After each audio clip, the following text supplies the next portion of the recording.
అంటే అప్పుడు కూడా మీరు డ్యూటీ చేసి ఆ కరోనా టైంలో కూడా ఇవన్నీ ఆపడం జరిగింది మీరు? కరోనా టైంలో కూడా, కరోనా 2020లోనే కదా స్టార్ట్ అయింది, ఎండింగ్లో స్టార్ట్ అయింది, ఎండింగ్ 2021 ఆ టైంలో స్టార్ట్ అయింది. కరోనాలో కూడా బాగానే కష్టపడ్డారు. కరోనాలో కుటుంబాలను వదులుకొని కూడా కష్టపడి సంథింగ్ కరోనా వచ్చినా కూడా సరే ఏదో ఒక feel proud to serve the public అనేసి జనాలకు సేవ చేయడం అంత దాంట్లో ఉన్నంత ఇంకేదేమీ లేదని కూడా సేవ చేశారు.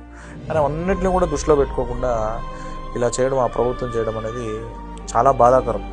ఎవరు జీర్ణించుకోరు, ఎవరికైనా బాధ వేస్తుంది. మా వాళ్ళు అంత ఆవేదన చెందారు, ఆవేదన కూడా అర్థం చేసుకోకుండా కనీసం వాళ్ళ కష్టాన్ని గుర్తించలేదు. అదే నా బాధ, నిజంగా నాదే కదా, అందరిది కూడా అదే బాధ. చేసిన కష్టాన్నన్నా గుర్తించాలి కదా. వాళ్ళకేం రివార్డులు ఇవ్వమని లేదు, లేదంటే అవార్డులు ఇవ్వమని లేదు, లేదంటే ఎత్తుకుపోయి గిన్నీస్ బుక్లో పెట్టమని చెప్పారా? ఎవరు అడగలేదు. వాళ్ళు చేసిన సర్వీస్ను గుర్తుపెట్టుకొని వాళ్ళని మంచితనంగా చూసుకోవాల్సిన పోయి ఇంత అన్యాయం చేసి పెట్టారు.